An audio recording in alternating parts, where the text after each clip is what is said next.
জয় শ্রীকৃষ্ণ। উৎপন্না একাদশীর মাহাত্ম্য। শ্রী ভগবান বললেন, হে পিতাপুত্র, পূর্বে সত্যযুগে মূর নামে এক দানব ছিল, অদ্ভুত আকৃতি বিশিষ্ট।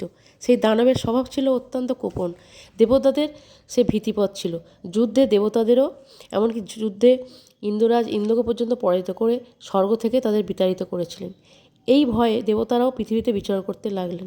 তখন দেবতারা মহাদেবের কাছে গিয়ে নিজেদের সমস্ত দুঃখ সবিস্তারে জানালেন। শুনে মহাদেব বললেন, হে দেবরাজ, যেখানে শরণাগত বৎসল্য জগন্নাথ গুরুধ্বজ বিরাজ করছেন, তোমরা সেখানে যাও। তিনি আশ্রিতদের পরিত্রাণকারী, তিনি নিশ্চয়ই তোমাদের মঙ্গল বিধান করবেন। দেবাদিদেবের কথা মতো দেবরাজ ইন্দ্র দেবতাদের নিয়ে ক্ষীর সমুদ্রে তীরে গমন করলেন। জলে শায়িত শ্রী বিষ্ণুকে দর্শন করে দেবতারা হাত জোর করে তার স্তব করতে লাগলেন। স্তুতির মাধ্যমে নিজ নিজ দৈন দুঃখের কথা ভগবানকে জানালেন।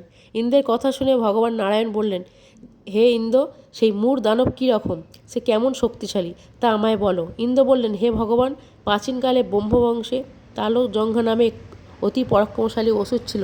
তার পুত্র মূর অত্যন্ত বলশালী, ভীষণ উৎকণ্ঠা ওদের ও ভয় উৎপাদনকারী। সে চন্দ্রাবতী নামে এক পুরী বাস করে। স্বর্গ থেকে আমাদের বিতাড়িত করে তারা স্বজাতি কাউকে রাজা, কাউকে অন্যান্য দিকপাল রূপে প্রতিষ্ঠিত করে এমন সে দেবলোকে সম্পূর্ণ অধিকার করেছে।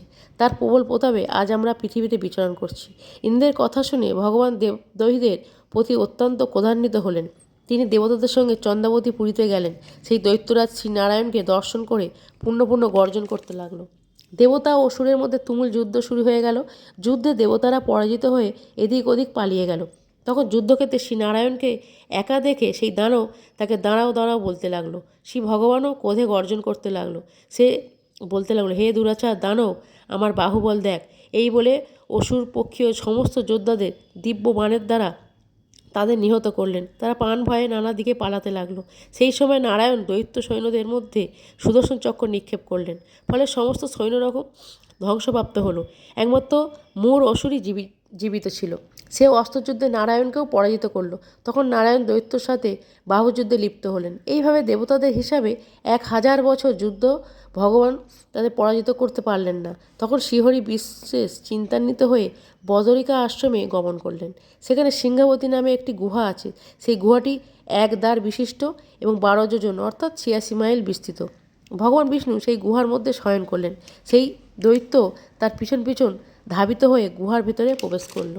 সে বিষ্ণুকে নির্দিত বুঝতে পারল। অত্যন্ত আনন্দিত হয়ে ভাবতে লাগলো, আমার সাথে যুদ্ধে পরাজিত হয়ে বিষ্ণু এখানে গোপনে শুয়ে আছে। এখানে আমি তাকে অবশ্যই বধ করব। দানবের এই রকম চিন্তা সঙ্গে সঙ্গে শ্রী বিষ্ণুর শরীর থেকে একটি কন্যা উৎপন্ন হলো। এই কন্যাই উৎপন্ন একাদশী। তিনি সুপ্রবতী, সৌভাগ্যশালিনী, দিব্য অস্ত্র সুশস্ত্র ধারিণী, বিষ্ণু তেজস্বতা বলে মহাপরাক্রমশালী ছিলেন। দৈত্যরা সেই স্ত্রীরূপী দেবীর সঙ্গে তুমুল যুদ্ধ শুরু করলেন। কিছুকাল যুদ্ধের পর দেবীর দিব্য তেজে অসুর ভস্মীভূত হয়ে গেল। তারপর বিষ্ণু জেগে উঠে সেই ভস্মীভূত দানবকে দেখে বিস্মিত হলেন। এক দিব্য কন্যাকে তার পাশে হাত জোর করে দাঁড়িয়ে থাকতে দেখলেন। বিষ্ণু বললেন, হে মহা পরাক্রম উগ্রমূর্তি, এই মূর দানবকে বধ করল যিনি একে হত্যা করেছে, তিনি নিশ্চয়ই প্রশংসনীয় কর্ম করেছে। সেই কন্যা বললেন, হে প্রভু, আমি আপনার শরীর থেকে উৎপন্ন হয়েছি।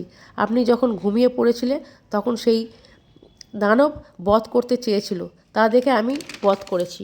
একথা শুনে ভগবান বললেন, আমার পরাশক্তি, তুমি একাদশীতে উৎপন্ন হয়েছ, তাই তোমার নাম হবে উৎপন্না একাদশী। আমি এই ত্রিলোকের দেবতা ও ঋষি দেব অনেক বর প্রদান করেছি। হে ভদ্র, তুমি তোমার মনোমতো বর প্রার্থনা করো। একাদশী বললেন, হে দেবেশ, হে ত্রিভুবনের সর্বত্র কৃপাময়, সর্ববিঘ্ন নাশিনী, সর্বদায়িনী রূপ যেন পরম পূজ্য হতে পারি। এই বিধান আপনার প্রতি ভক্তি বৎসল্য হয়ে যারা শ্রদ্ধা সহকারে আমার ব্রত করে উপবাস করে তাদের সর্বসিদ্ধি লাভ হবে, এই বর প্রদান করুন। বিষ্ণু বললেন, হে কল্যাণী, তাই হোক। উৎপন্না নামে প্রসিদ্ধ তোমার ব্রত পালনকারীর সমস্ত ইচ্ছা পূর্ণ হবে। তুমি তাদের সকল মনোবাসনা পূর্ণ করবে, এতে কোনো সন্দেহ নেই।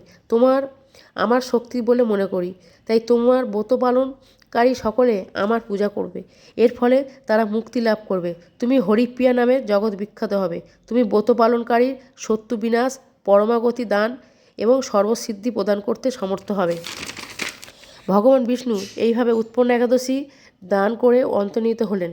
সমস্ত ব্রতকারীরা দিবারাত্রি ভক্তিপরায়ণ হয়ে এই উৎপন্ন একাদশী উৎপত্তির কথা মাহাত্ম্য শ্রবণ কীর্তন করলে শ্রীহরির আশীর্বাদে তারা ধনলাভ ধন্য হবে। জয় শ্রীকৃষ্ণ।